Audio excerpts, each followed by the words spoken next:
Assalamu alaikum dear students. I hope you all are fine. I'm your chemistry instructor Professor Shahbaz.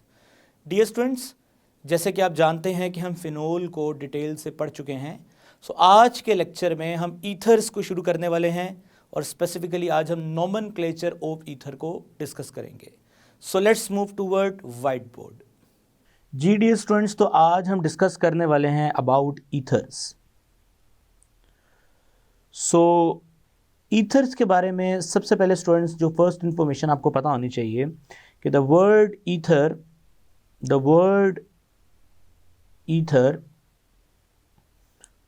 derived from Greek word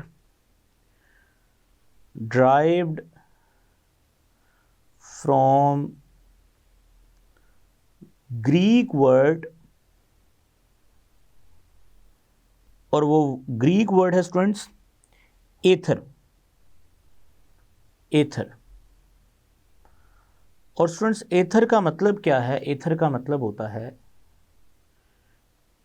clear sky और air. Clear sky और air. जी. Second students जो चीज आपको पता होनी चाहिए, general formula.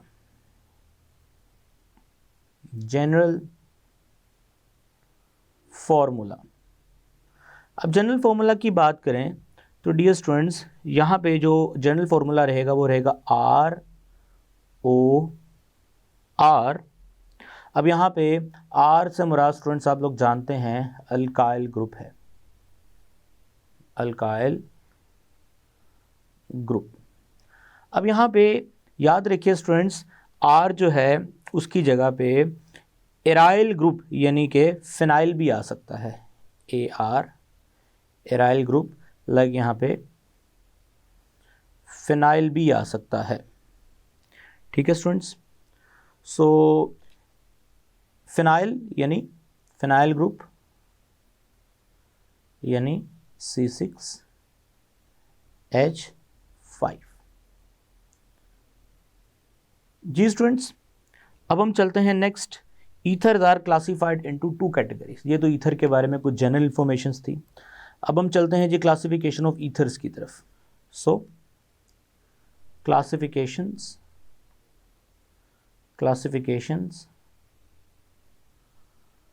Of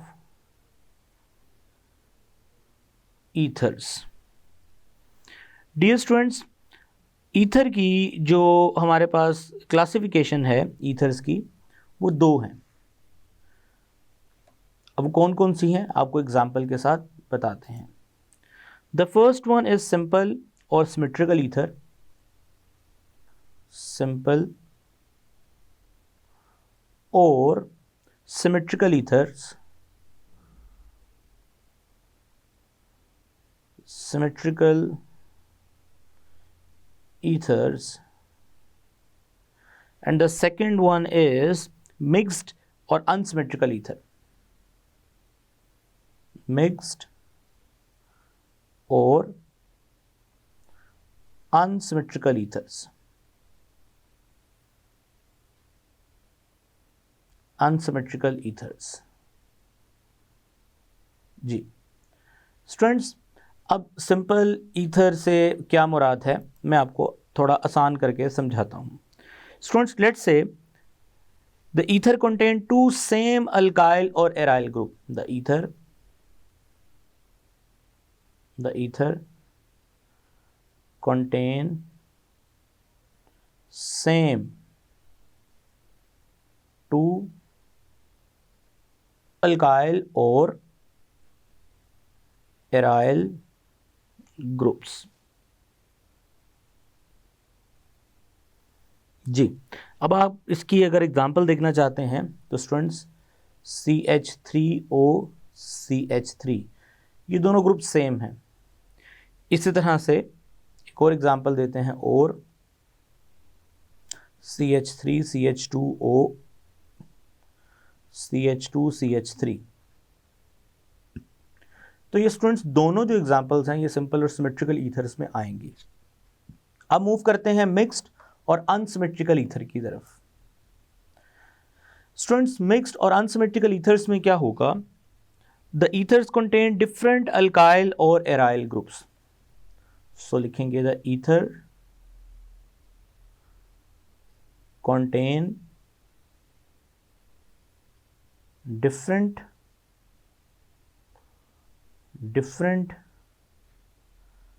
alkyl और aryl groups. ठीक है स्टूडेंट्स, सो अब यहाँ पे एग्जाम्पल देते हैं आपको। सो एग्जाम्पल में स्टूडेंट्स यहाँ पे हम लोग मिथाइल और एक तरफ इथाइल ग्रुप लगा दें तो ये अनसिमेट्रिकल, ये मिक्स्ड ईथर में आएगा। सिमिलरली अगर आप एक तरफ फिनाइल ग्रुप लगा दें और एक तरफ आप इथाइल ग्रुप लगा दें तो स्टूडेंट्स ये अनसिमेट्रिकल ईथर्स में आएगा। अब हम बात करने वाले हैं स्टूडेंट्स नोमेनक्लेचर की। जी स्टूडेंट्स, तो नोमेनक्लेचर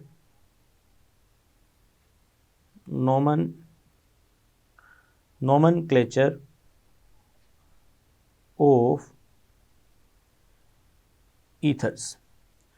स्टूडेंट्स दो तरह के नोमेनक्लेचर हमेशा की तरह हम डिस्कस कर रहे हैं, एक कॉमन नेम्स और दूसरा आईयूपैक नेम्स। सो सबसे पहले हम कॉमन नेम्स को देखेंगे, कॉमन नेम्स, और दूसरा स्टूडेंट्स देखेंगे आईयूपैक।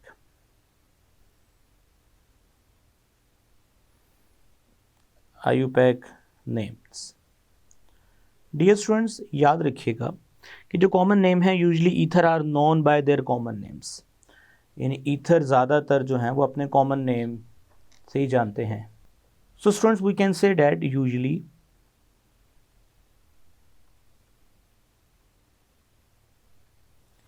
ethers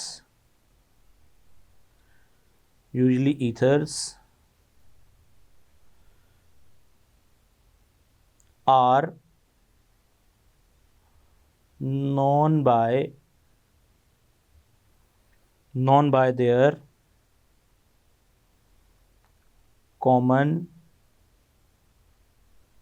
names। ठीक है स्टूडेंट्स, ये आपने याद रखनी है line.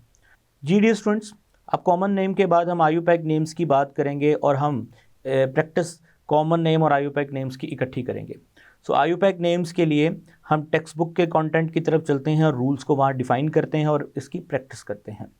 So let's move toward textbook. जी डियर स्टूडेंट्स, तो ethers are named either by IUPAC system or by common names. In IUPAC system, ये फर्स्ट रूल है हमारा आईयूपैक सिस्टम का, the IUPAC system, large alkyl group is taken as parent molecule and give the last name suffix, while the small alkyl group along with oxygen is used as a prefix and given the name alkoxy like methoxy, ethoxy, propoxy। Students ये जो R O group होता है हम इसको alkoxy group कहते हैं। अब are में अगर एक कार्बन आएगा तो मिथोक्सी, दो कार्बन आएगा तो इथोक्सी, तीन कार्बन आएगा तो propoxy. Second, IUPAC names are not common as they are difficult, usually ethers are known by their common names as given below. ये बात मैं आपको पहले भी बता चुका हूँ। स्टूडेंट्स फॉर एग्जांपल हम प्रैक्टिस के लिए यहाँ पे आपके सामने एक टेबल है और ये टेक्स्ट बुक में टेबल दिया गया है। सबसे पहले देखें CH3OCH3। स्टूडेंट्स आप सब ईथर को जानते हैं, ईथर जनरली रिप्रेजेंट किया जाता है ROR से। अभी मैंने ऊपर बताया कि यहाँ पे R की जगह पे जो अल्काइल रेडिकल है वहाँ पे एराइल भी आ सकता है। सो स्टूडेंट्स R यानी CH3OCH3 कॉमन नेम तो इसका है, मिथाइल ग्रुप है, डाई मिथाइल ईथर, यानी आपने देखने हैं कौन कौन से रेडिकल्स अटैच हैं, उनका नाम आपने लिख देना है। अब दूसरा जो आईयूपैक सिस्टम है वो कहता है कि आपने ऑक्सीजन के साथ एक ग्रुप को कनेक्ट करना है। लाइक अगर मैं यहाँ बात करता हूँ तो स्टूडेंट्स ऑक्सीजन को आप CH3 के साथ मिला दें, चाहे तो आप इस ऑक्सीजन को इसके साथ मिला दें क्योंकि दोनों तरफ सेम ग्रुप हैं। सो ऐसे केस में आपकी मर्जी है कि जहाँ से मर्जी आप ऑक्सीजन को जिस मर्जी ग्रुप से मिला दें। जिसके साथ मिलाया है वो अब अल्कोक्सी ग्रुप है। लाइक एक कार्बन है तो मिथॉक्सी, और ऑक्सीजन को जिस ग्रुप से मिलाया है उसके बाद जो ग्रुप बच गया है वो आपने सुफिक्स के तौर पे यूज़ करना है as a parent name, like methane. So methoxy methane. अब सेकंड की बात करते हैं, तो सेकंड में जो ऊपर रूल बताया है वो आपने फॉलो करना है। सो स्टूडेंट्स, फॉर एग्जांपल बड़ा ग्रुप क्या है, C2H5 बड़ा ग्रुप है, NCH3 छोटा ग्रुप है, यानी कि ये एक मिक्स्ड ईथर है। स्टूडेंट्स ये एक मिक्स्ड ईथर है। सो मिक्स्ड ईथर के लिए क्या करना है आपने कि ऑक्सीजन को छोटे ग्रुप के साथ जोड़ना है। सो ऑक्सीजन को छोटे ग्रुप से जोड़ना है, तो अब जो नाम बनेगा वो बनेगा मिथॉक्सी, और जो बड़ा ग्रुप है आप उसको सुफिक्स के तौर पे यूज़ करोगे, यानी आखिर में यूज़ करोगे और उसको नाम दोगे इथेन, जैसे कि आप उसका पेरेंट नेम यूज़ कर रहे हो।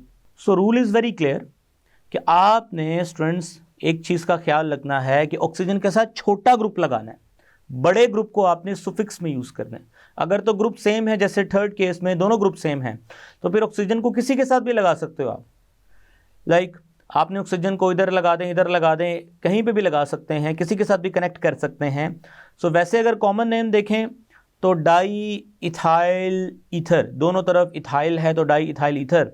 और आईयूपैक नेम देखें तो 2 कार्बन है इथोक्सी, और जो ग्रुप ऑक्सीजन के बाद बच गया है वो इथेन, यानी कि पेरेंट नेम के तौर पर आएगा।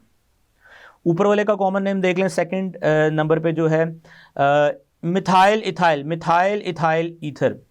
अब अल्फ़ाबेट में स्टूडेंट्स आपने याद रखना है स्टूडेंट्स कि जो पहले आता है उसको पहले लिखना है। अब यहाँ पे थोड़ी सी एक एरर है, सो आप इसको अपनी टेक्स्ट बुक में भी करेक्ट कर लीजिएगा। सो एरर क्या है स्टूडेंट्स, मैं यहाँ पे मेंशन करूँ अलग से। सो स्टूडेंट्स पहले नाम आना था इथाइल, क्योंकि अल्फ़ाबेट में ई पहले आता है, इथाइल, देन मिथाइल, और फिर आएगा ईथर। ठीक है स्टूडेंट्स, यानी ई पहले आता है, एम बाद में आता है। अल्फ़ाबेट में अल्फ़ाबेटिकली आपने अरेंज करना है जब मिक्स्ड ईथर की बारी आएगी। जी फोर्थ एग्जाम्पल में चलते हैं स्टूडेंट्स। फोर्थ एग्जाम्पल में है C2H5O and CH2CH2CH3। Again C2H5 छोटा ग्रुप है, तो ऑक्सीजन के साथ आप छोटे ग्रुप को कंसिडर करोगे जी। सो अब आपके पास सबसे पहले आपने देखना 2 कार्बन है तो इथोक्सी, और जो ग्रुप बड़ा है उसमें 3 कार्बन है तो वो पेरेंट नेम के तौर पर आएगा propane, ethoxy propane, ethoxy propane. Similarly students यहाँ पे आपने छोटे ग्रुप को ऑक्सीजन के साथ कंसिडर करना है। अच्छा, अब इसका कॉमन नेम क्या है? अल्फ़ाबेट में स्टूडेंट्स अगेन पहले अगर आप देखें तो इथाइल आता है, ई पहले आता है और पी बाद में आता है। सो इथाइल, कॉमन नेम में इथाइल, एक तरफ इथाइल है और दूसरी तरफ नॉर्मल प्रोपाइल है, तो इथाइल नॉर्मल प्रोपाइल ईथर। ठीक है, सो कॉमन नेम में जस्ट आपने रेडिकल्स देखने होते हैं कौन कौन से हैं, लाइक यहाँ पे इथाइल है और नॉर्मल प्रोपाइल देन ईथर। अब हम लास्ट एग्जांपल की बात करेंगे स्टूडेंट्स। लास्ट एग्जांपल में CH3O, अगेन मिथॉक्सी, छोटे ग्रुप के साथ ऑक्सीजन मिथॉक्सी, एंड C6H5 है तो फिनाइल, लेकिन आपने इसको फिनाइल नहीं बोलना क्योंकि आप इसको सुफिक्स के तौर पे इसका पेरेंट नेम यूज़ करोगे which is benzene. So students क्योंकि ये आपको पता है C6H5 जो है it is derived from benzene, क्योंकि ये बेंजीन में से H निकाल के हमने बनाया था which is called phenyl. So students तो इसका नाम होगा मिथॉक्सी, यानी छोटे ग्रुप को ऑक्सीजन से मिलाया मिथॉक्सी, और जो बड़ा ग्रुप है हमने उसको पेरेंट नेम देना है बेंजीन, सुफिक्स में यूज़ किया। और स्टूडेंट्स अगर इसका कॉमन नेम देखें तो कॉमन नेम वही है, एम पहले आता है, मिथाइल फिनाइल ईथर, क्योंकि ये फिनाइल ग्रुप है, ये मिथाइल ग्रुप है। सो ये फिनाइल ग्रुप है, ये मिथाइल ग्रुप है, तो मिथाइल फिनाइल ईथर, एम पहले आता है और पी बाद में आता है। अल्फ़ाबेट्स का आपने ख्याल रखना है। आई होप स्टूडेंट्स कि ये रूल्स आपको सारे समझ आ गए हैं। अब साथ ही साथ में आपको कुछ साइक्लिक ईथर्स की भी एग्जांपल देता हूं और फिर हम एक्सरसाइज के क्वेश्चंस की तरफ चलते हैं। बल्कि पहले हम एक्सरसाइज के क्वेश्चंस कर लेते हैं और फिर हम कुछ साइक्लिक ईथर्स की एग्जांपल्स आपके साथ शेयर करेंगे। स्टूडेंट्स, एक्सरसाइज में बोला गया है कि give structural formula of following compound. अभी आप प्रीवियसली सारे पढ़ के आए हैं, हमने इनके स्ट्रक्चरल फॉर्मूलाज बताने हैं। और question number 19, name the following compounds, in compounds को नाम देने हैं। जी स्टूडेंट्स, सबसे पहले ग्लाइकोल का हम स्ट्रक्चर ड्रॉ करेंगे। We all know that students, glycol का स्ट्रक्चर हमने पहले भी ये डिस्कस किया हुआ है। CH2 ये डाई हाइड्रिक अल्कोहल है और अगर साथ साथ एडजेसेंट कार्बन पे 2 OH आ जाएं तो हम इसको ग्लाइकोल कहते हैं। ग्लाइसरोल, अगेन स्टूडेंट्स, ग्लाइसरोल का जो स्ट्रक्चर है वो भी आपके साथ डिस्कस किया है। उसमें स्टूडेंट्स क्या करते हैं, हम 3 कार्बन लेते हैं और ट्राई हाइड्रिक अल्कोहल या हम इसको पॉलीहाइड्रिक अल्कोहल भी कहते हैं, जिसमें 2 से ज़्यादा हाइड्रोक्सल आ जाएं। So students, this is the formula of glycerol. अब हम आगे मूव करते हैं स्टूडेंट्स। नेक्स्ट हमारे पास है carbolic acid. Students, carbolic acid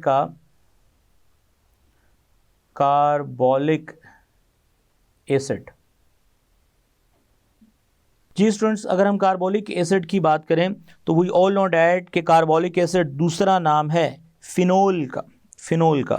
so students, यहाँ पे हम स्ट्रक्चर बनाएंगे फिनोल का।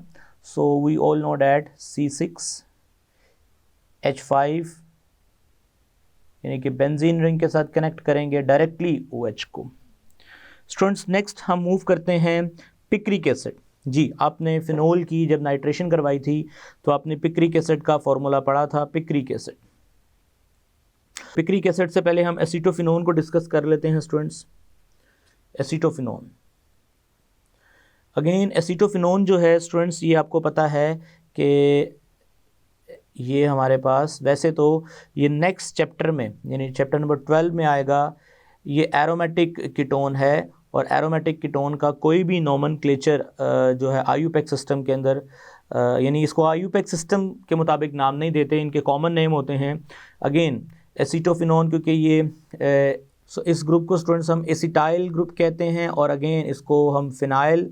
सो चूँकि ये कीटोन है तो नाम एसीटोफिनोन, क्योंकि कीटोन के नाम के एंड पर ओन आता है, चैप्टर 12 में बताएंगे आपको।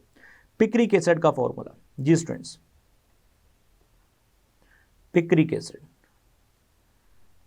एक एक्सप्लोजिव मटेरियल है और आप जानते हैं, आप लोगों ने पिक्रिक एसिड का फॉर्मूला पढ़ा था कि इसमें फिनोल होता है। फिनोल के साथ इस तरफ NO2 ग्रुप, इस तरफ NO2 ग्रुप और इस तरफ NO2 group. Now this is the formula of picric acid. GD students, तो क्वेश्चन नंबर 19 शुरू करते हैं। 2 पार्ट पूछे गए हैं, A part B part. A part में स्ट्रक्चर दिए गए हैं, इनको नाम देना है और B पार्ट में नाम लिखे गए हैं और स्ट्रक्चर लिखने हैं। सो सबसे पहले स्टूडेंट्स शुरू करते हैं A पार्ट को, यानी कि वो दोबारा स्ट्रक्चर मैंने नीचे ड्रॉ किए हैं स्टूडेंट्स। अगेन जी स्टूडेंट्स, अगर आप इसको कॉमन नेम दोगे तो अगेन आप नोटिस कर सकते हैं आपके पास मिथाइल है और प्रोपाइल है। तो मिथाइल नॉर्मल प्रोपाइल ईथर या मिथॉक्सी प्रोपेन। इसी तरह से स्टूडेंट्स, अगर आप इसको कॉमन नेम डाईफिनाइल ईथर या अगर आप इसको IUPAC नेम देंगे तो एक ग्रुप को ऑक्सीजन से मिलाना पड़ेगा, तो फिनॉक्सी बेंजीन। सिमिलरली अगर आप कॉमन नेम देंगे तो this is isopropyl di isopropyl ether. IUPAC name two propoxy two propane, यानी दूसरे नंबर पे ऑक्सीजन से कनेक्शन है तो प्रोपेन है और ऑक्सीजन से भी कनेक्शन है, सिमिलर ग्रुप है यहाँ पर भी।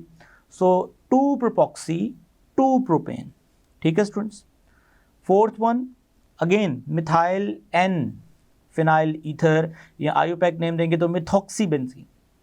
5th one is ethyl N propyl ether या इथॉक्सी प्रोपेन।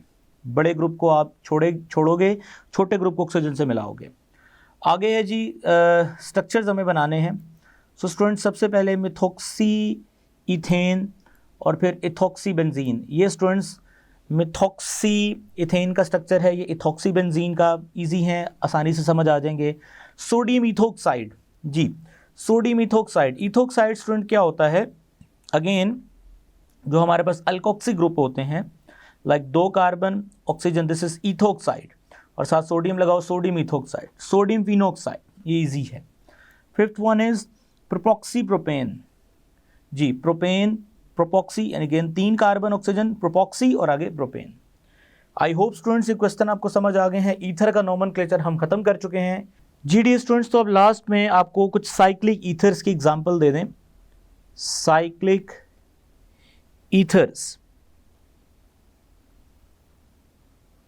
स्टूडेंट्स, अभी जो साइक्लिक ईथर्स की एग्जांपल देने वाला हूं आपको, उनमें सबसे पहले हमारे पास oxygen connected with 2 more carbon.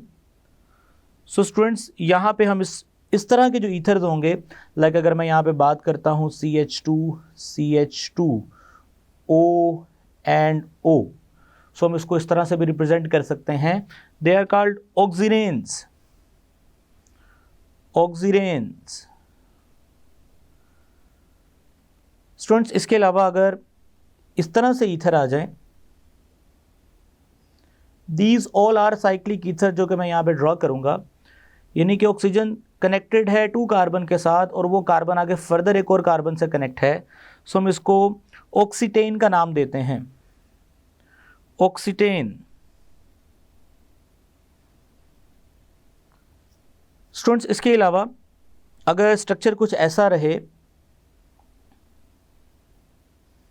Like this one, यानी ऑक्सीजन इस तरफ से भी कार्बन से कनेक्ट है, इस तरफ से, और आगे फर्दर हर कार्बन एक एक मजीद कार्बन से कनेक्ट है, सो स्टूडेंट्स हम इसको ऑक्सोलेन का नाम देंगे। ऑक्सोलेन। इसी तरह से स्टूडेंट्स, आखिरी एग्जांपल मैं दे रहा हूं कि अगर ईथर्स इस तरह से हों, लाइक जिस तरह बेंजीन शेप होती है इस तरह से, सो स्टूडेंट्स हम इसको ऑक्सेन का नाम देंगे। ऑक्सेन। सो ये आपके सामने मैंने कुछ साइक्लिक ईथर्स की एग्जांपल लिखी हैं। ये आपके जस्ट इंटरेस्ट के लिए हैं। अगर आपको ये याद रहें तो आपको हायर क्लासेस में इसका काफ़ी फ़ायदा होगा। सो इंशाल्लाह ताला स्टूडेंट्स, नेक्स्ट लेक्चर में हमारी मुलाकात होगी और हम preparations of ethers and physical properties of ether के बारे में बात करेंगे। तब तक के लिए मुझे इजाज़त दें। Take care. अल्लाह हाफ़िज़।